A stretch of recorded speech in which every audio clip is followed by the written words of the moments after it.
রাজশাহীতে বাড়ছে হাম আক্রান্তের সংখ্যা। সেখানকার খবর জানাতে সরাসরি যুক্ত হচ্ছেন সহকর্মী রাশিদুল হক রুশো।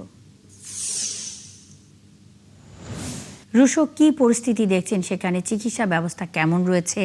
চিকিৎসকরা কি বলছেন, আর এ বিষয়ে প্রশাসন কি পদক্ষেপ নিচ্ছে? আপনার প্রশ্নগুলোর উত্তর দেবার আগে একটু সংক্ষেপে আপনাকে রাজশাহী মেডিকেল কলেজ হাসপাতালে যে হামাক্রান্ত রোগী বা হামের উপসর্গ নিয়ে ভর্তি যে রোগীগুলো আছে তাদের একটু সংখ্যা বা কি অবস্থা সেটা একটু আপনাকে জানিয়ে দিতে চাই। আমরা আসলে কথা বলেছিলাম রাজশাহী মেডিকেল কলেজ হাসপাতালের মুখপাত্র ডাক্তার শঙ্করকে বিশ্বাসের সাথে। তিনি যে তথ্য দিয়েছেন, আসলে প্রতিদিন বেলা 12টার দিকে নতুন তথ্য সংযুক্ত করা হয়।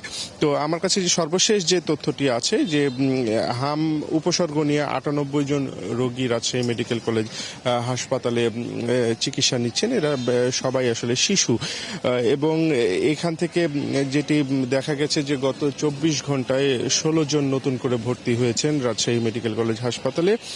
24 ঘন্টায় হামের উপসর্গ নিয়ে 2 শিশুর মৃত্যু হয়েছে। তো মোটামুটি এটি আসলে মোটা দাগে একটি হাসপাতালে হামের রোগীর সংখ্যা বা উপসর্গ নিয়ে ভর্তি হওয়া রোগীর একটি সংখ্যার চিত্র। আপনি যেটি বলছিলেন যে আসলে চিকিৎসকরা কি বলছে বা কি ধরনের ব্যবস্থা নেওয়া হচ্ছে, এখানে একটি জিনিস আসলে চিকিৎসকরা বারবারই বলছেন যে রাজশাহী মেডিকেল কলেজ হাসপাতালে যে শিশু ওয়ার্ড আছে সেখানে ধারণ ক্ষমতার 3 গুণ রোগীকে তাদেরকে চিকিৎসা দিতে হচ্ছে। তো সেই ক্ষেত্রে আসলে চিকিৎসা, এই যে এত সংখ্যক রোগীর চিকিৎসা দেয়া এই স্বল্প আসলে অবকাঠামোর মধ্যে এবং স্বল্প সক্ষমতার মধ্যে, সেটি তো একটি চ্যালেঞ্জ। তবে গতকাল এখানে স্বাস্থ্য সচিব এসেছিলেন, পরিদর্শন করেছেন। তিনি নানা রকম দিক নির্দেশনা এবং সরকারের যে সমস্ত পরিকল্পনাগুলো আছে সেগুলো তিনি বলেছেন। আমরা সেটি সংবাদেও শুনছিলাম। চিকিৎসকরা যেটি বলছেন যে হামের জন্য আসলে তারা একটি বিশেষায়িত ইউনিট করেছেন এবং 2টি ওয়ার্ডে তারা হামের শিশুদের জন্য আলাদা কর্নার করে দিয়েছেন।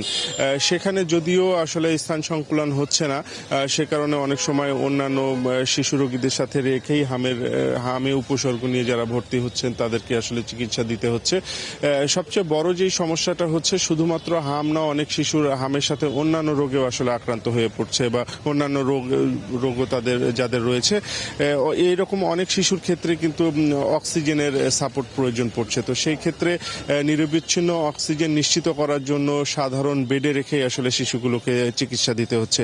আরেকটি বড় সমস্যা যে যাদের অবস্থা বেশি সংকটাপন্ন, যাদেরকে আসলে নিবিড় পর্যবেক্ষণ কেন্দ্রে রেখে চিকিৎসা দেবার প্রয়োজন পড়ছে, এটিও কিন্তু একটি বড় চ্যালেঞ্জ। কারণ রাজশাহী মেডিকেল কলেজ হাসপাতালে মাত্র 12টি বেড শিশুদের জন্য আসলে নির্ধারিত। তো সেই ক্ষেত্রে এই আইসিইউর বেডের একটি স্বল্পতা বা সেখানে যেই শিশুদের মূলত সিরিয়ালের যে একটি লাইন সেটিও কিন্তু দীর্ঘ।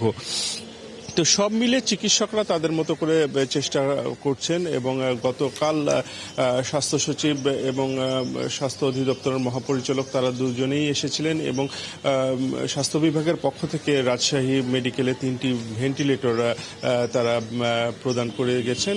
তো সব মিলিয়ে যে যার অবস্থান থেকে চেষ্টা চালিয়ে যাচ্ছে। রুশো, বেশ কিছু তথ্যের জন্য অসংখ্য ধন্যবাদ। সঙ্গেই থাকবেন। রাজশাহীতে বাড়ছে হাম আক্রান্তের সংখ্যা, এই বিষয়ে বিস্তারিত তথ্য নিয়ে রাশিদুল হক রুশো যুক্ত ছিলেন রাজশাহী থেকে।